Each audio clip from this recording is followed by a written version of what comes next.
कैसी लगी? अक्सर इसके आंसर सिर्फ दो होते हैं, अच्छी या फिर बुरी, लेकिन एक तीसरी कैटेगरी से आप मिले नहीं होंगे अभी तक। एक ऐसी फिल्म जो इतनी परफेक्ट बन के बाहर निकले दैट इट ब्रेक्स यू, वो आपको तोड़ देगी। नो फिल्टर्स, सिर्फ दिल में उसके लिए इज्जत होगी जो शब्दों में नहीं आंखों से बाहर निकलती है। सिद्धार्थ मल्होत्रा, बॉलीवुड के one of the most underrated actor, finally इन्होंने करके दिखाया है वो काम जिसने सिनेमा और रियलिटी के बीच का फर्क ऑलमोस्ट गायब सा कर दिया। यूनिफॉर्म विद इमोशन सबसे टेढ़ा और मुश्किल काम है किसी भी फिल्म मेकर के लिए इस सब्जेक्ट के साथ पंगा लेना, लेकिन सिद्धार्थ एकदम पर्सनल ले गए हैं इस चैलेंज को। मतलब एक स्टेज आएगा जब डायलॉग्स की भी जरूरत नहीं पड़ेगी, सिर्फ इनकी आंखें काफी होंगी फिल्म को आगे बढ़ाने के लिए। एक लाइन रिव्यू, बॉलीवुड का one of the best experience जिसमें एक तरफ हिस्ट्री है तो दूसरी तरफ सॉलिड सिनेमा कंटेंट। नाम बोलने की शायद जरूरत नहीं है, फिर भी सुन लो, शेरशाह। 23 साल age Vikram Batra and then 2 साल का सफर to become captain Shershaah. Film का फोकस दोनों तरफ है। शुरुआत मेरी आपकी तरह होती है, गेम ऑफ लाइफ, जिंदगी का खेल, परिवार, दोस्त, प्यार एंड सपने।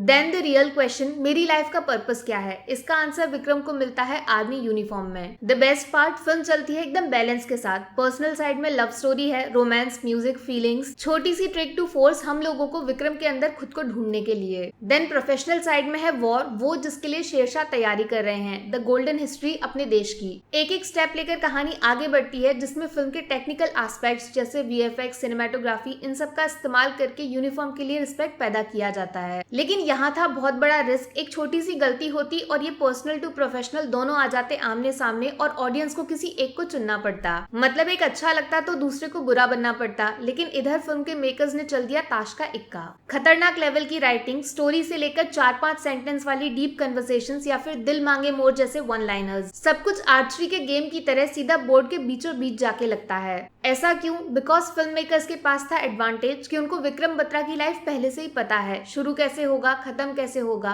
तो बस सबसे अट्रैक्टिव पार्ट्स उठा के जो भले ही रियल लाइफ में आगे होंगे उनकी तैयारी पहले से ही शुरू कर दी जाती है कहानी में। जैसे पेप्सी का एड, ये दिल मांगे मोर, वो 4-5 बार बैकग्राउंड में आपको सुनने को मिल जाएगा। ये है फिल्म मेकर्स की चालाकी एंड मौके पे चौका मारना। बिकॉज फाइनली झंडा लहराते हुए जब ये स्लोगन बोला जाता है तो ऑडियंस पहले से ही तैयार है। अब वो सिर्फ स्लोगन नहीं, इमोशन में कन्वर्ट हो चुका है। खेल गए डायरेक्टर साहब। अभी एक ख्याल आपके दिमाग में जरूर आया होगा, 15 अगस्त के अराउंड देशभक्ति पे फिल्म हर साल रिलीज होती है। ये लड़की जबरदस्ती तारीफ के गुब्बारे उड़ा रही है, फिल्म इतनी भी खास नहीं होगी। गलत हो सर जी आप, ये फिल्म बाकी सबसे अलग और स्पेशल है। क्यों? आंसर है सच्चाई, रियल दुनिया से जोड़ने वाली छोटी छोटी डिटेल्स जो अक्सर बॉलीवुड फिल्म मेकिंग स्टाइल में कहीं गायब हो जाती हैं। सिर्फ 4 पॉइंट्स बोलूंगी अपनी बात को प्रूफ करने के लिए। फौजी भी इंसान होते हैं, अक्सर सुना होगा आपने। शेरशाह ने उस चीज को लिटरली एकदम सेंटर पे रख दिया है। विक्रम बत्रा एज फाइटर पैदा तो नहीं हुए थे, हर इंसान की एक जर्नी होती है और सोल्जर्स आपस में दोस्त भी होते हैं। यस सर, नो सर के अलावा मेरी आपकी तरह जोक्स भी मारते हैं। फिल्म में बिल्कुल रियल एंड नेचुरल कन्वर्सेशंस का इस्तेमाल किया गया है जो शेरशाह को एज मशीन नहीं बल्कि ह्यूमन बना के प्रेजेंट करता है। पॉइंट नंबर 2 पे जरा एक्स्ट्रा ध्यान देना, बिकॉज बॉलीवुड को देखने का नजरिया बदल जाएगा आपका। भुज एंड बेल बॉटम दोनों फिल्मों का सब्जेक्ट भी शेरशाह की तरह है, देशभक्ति। लेकिन कुछ नोटिस किया आपने? सपोर्टिंग कास्ट में है बड़े बड़े नाम, Sanjay Dutt, Nora Fatehi, Sonakshi Sinha, Lara Dutta, Huma Qureshi and many more. ये लोग वो हैं जिनका नाम हम सब जानते हैं। लेकिन शेरशाह में lead pair Kiara and Siddharth को छोड़ दो तो बाकी कास्ट में कौन है शायद 90% ऑडियंस को उनका नाम तक नहीं पता होगा। क्यों? बिकॉज यहाँ फिल्म का फोकस नाम पे नहीं काम पे है। ऐसी तगड़ी सपोर्टिंग कास्ट है जो मामूली सी फिल्म को कभी ना भूलने वाले एक्सपीरियंस में बदल देती है। ये हीरो हीरोइन नहीं बल्कि रियल एक्टर्स हैं जो अपने फिल्मी कैरेक्टर को असली बनाने में पूरी मेहनत करते हैं और लीड एक्टर्स का काम 50% आसान हो जाता है। ये चीज करण जौहर से तो बिल्कुल भी एक्सपेक्टेड नहीं थी, लेकिन सर जी ने दिल जीत लिया इस बार। सिर्फ सच्चा टैलेंट, नो फालतू रिश्तेदारी। अब पॉइंट नंबर 3 जो काफी इंटरेस्टिंग है और आप सब उससे रिलेट जरूर करोगे। अक्सर जब किसी फेमस पर्सन पे बायोपिक बनती है, स्पेशली सोल्जर, तो पूरा 2-3 घंटे वन मैन शो चलता है, टोटल हीरोपंती। अपना हीरो अकेले 100 लोगों से टकराएगा, कार भी चलाएगा, हेलीकॉप्टर भी उड़ाएगा और एंड में देश का झंडा भी लहराएगा, फिल्म खत्म।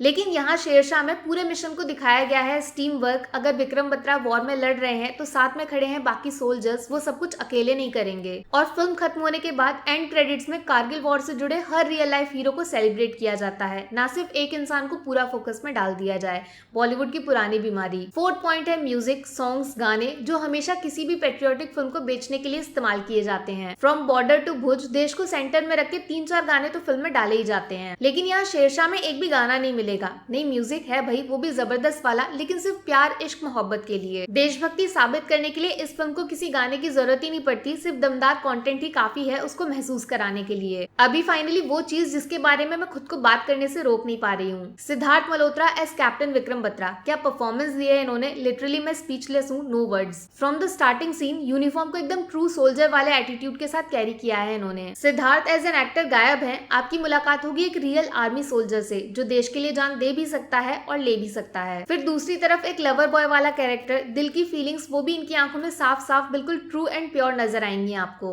लेकिन उसका क्रेडिट क्यारा को भी जाएगा। दोनों के बीच में केमिस्ट्री है बिल्कुल 100% आग की तरह गर्मा गर्म। इमोशंस वो भी बिल्कुल सच्चे, फिल्मी डायलॉग बाजी नहीं, सिर्फ लुक्स ही काफी है दोनों के बीच में। क्यारा के साथ आप कनेक्ट करने से खुद को रोक ही नहीं पाओगे। एक्चुअली एक्सप्रेशन एंड सिचुएशन दोनों इतना फिट बैठते हैं उनके लुक के साथ कि आप डिम्पल मैम के कैरेक्टर में किसी और को इमेजिन ही नहीं कर सकते। हाँ, ज्यादा मजा आता अगर विक्रम सर के साथ साथ डिम्पल मैम के कैरेक्टर को भी थोड़ा और डीप में एक्सप्लोर किया जाता, लेकिन चलो फिल्म का टाइटल है शेरशाह तो कहानी डिस्टर्ब नहीं होनी चाहिए। एंड लास्ट में डायरेक्शन वो है एकदम टॉप लेवल का। पहला एग्जांपल, पाकिस्तान से इंडिया की दुश्मनी नई बात तो है नहीं, लेकिन एज अ सरप्राइज जब कारगिल वॉर के सीन्स आते हैं तो हमें एक नए तरीके की लड़ाई दिखाई जाती है जो बंदूक के साथ साथ मुंह से लड़ी जा रही है। यहाँ डायरेक्टर साहब का नरेशन स्टाइल है कमाल एंड यूनिक। दूसरा एग्जाम्पल, इनको पहचानते होंगे आप, कमाल के फनी एक्टर है, कॉमेडी के लिए मशहूर, लेकिन आर्मी की यूनिफॉर्म में इनको इमेजिन करना इम्पॉसिबल था बॉस। पर डायरेक्टर उम्मीद से काफी आगे निकले, ये शायद किसी पुतले से भी एक्टिंग करवा सकते हैं। इतना टैलेंट है इनके दिमाग में। विष्णुवर्धन सर, दिल जीत लिया आपने। तो यार मेरी तरफ से शेरशाह को मिलेंगे 5 में से 5 stars. 1 star Siddharth as captain Vikram, जो जस्टिस इन्होंने किया है रियलिटी के साथ उसके लिए जितनी तालियां बजाओगे उतनी कम पड़ेंगी। Siddharth is back. 1 star film को उरी के कंपैरिजन में ले जाके खड़ा करने की कोशिश ना करते हुए अपना यूनिक अलग थोड़ा हटके नरेशन स्टाइल के लिए। 1 star personal and professional Vikram Batra की 2 जिंदगी को एक ही कहानी में बिना किसी कॉम्प्रोमाइज के शोकेस करने वाली स्ट्रॉन्ग राइटिंग के लिए dialogues with emotions complete package. 1 star supporting cast जो नाम पे नहीं काम पे फोकस करती है उसको बेहतरीन तरीके से इस्तेमाल करने के लिए। इवन क्यारा का कैरेक्टर एज बैकबोन यूज किया गया है फिल्म में वॉर के साथ साथ लव एंड रोमांस वाले एंगल से जस्टिस करने को। और 1 स्टार बॉलीवुड के नशे में ना डूबकर फिल्म को जिस सच्चाई से प्रेजेंट किया गया है वो सच में एज ऑडियंस लोगों तक पहुंच जाता है। नो नकली हीरोपंती एंड नो फालतू स्टीरियोटाइप्स। फौजी है तो रोएगा नहीं, हमेशा यस सर नो सर इसके अलावा कुछ बोलेगा नहीं। इसको काफी पीछे छोड़कर एक रियल सोल्जर की जिंदगी बिल्कुल ट्रांसपेरेंट तरीके से दिखाने के लिए बिना किसी मिलावट, 100% ओरिजिनल एंड रियल। बाकी वीडियो में कुछ पसंद आया हो या फिर कुछ शिकायत करनी हो तो मैं आपको इंस्टाग्राम पे भी मिल जाऊंगी, वरना थोड़ा सा इंतजार करिए। मिलूंगी आपसे अगले वीडियो में। Take care, bye bye.